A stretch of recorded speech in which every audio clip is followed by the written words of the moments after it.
امروز در سال 27 نوامبر سال 2013 تقریبا ساعت 10:20 در تالار سودی شهر دوشنبه شکایت کاساسیونی پیشنهاد کرده با خود اشتراک رئیس کلیگه اوید به پرونده جنایتی فخرالدین دادامیتوف و دخترچی خالیقوف دیده برآمدند. در مرافعه سودی همه برآمده ما به اینوبت نگرفته رسمی شهر دوشنبه را دستگیری کرده. شکایت کاساسیونی ما را به بررسی ماند.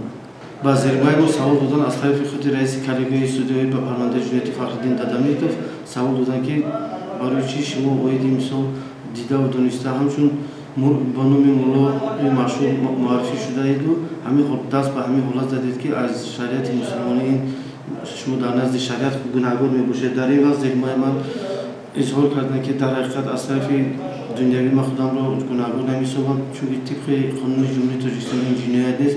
از مسئله اسلامی من خودم را پورا گناهگار می‌سازم و از کردم صدقم پشیمان میباشم. بعدا فخرالدین دادامیتوف سخن دادن که در آخر شما چی گفتنی هستید؟ زیرمای ما گفتن که از سود خواهش میکنم که نسبت به من جزای غیر حبسی تعیین نموده من را از تالار مجلس سود آزاد کنید، چون که در مدت 2.5-3 ماه در ریاست کارهای اصلاحاتی وزارت عدلیه جمهوری تاجیکستان وضع سلامتی اونجا اینقدر خوب نیست و صاحب 8 فرزند دارم که در بین فرزندای نوبالغ هم اشتراک میکنن در خونه‌اش که کار زندگی ندارد. از شما خواهش میکنم که در خانه مشورتی هم به همه حالتهای کار با حقوقی داده پیشنهاد من را مثلا قبول کرده ما را آزاد کنید. تقصیر بیان کرده است که گویا که جبرده رحیم زلالا با تلفن آیفون ثبت کرده است که من در سودی کلیگه شهر دوشنبه اثبات کردم که گفتم حتی که متخصص رو دعوت کرده شدم که چه تلفن آیفون از طرف کنج دیوار موندگی من در اینجا اینو شیشتگی چه شیشتگیشون ثبت کردگی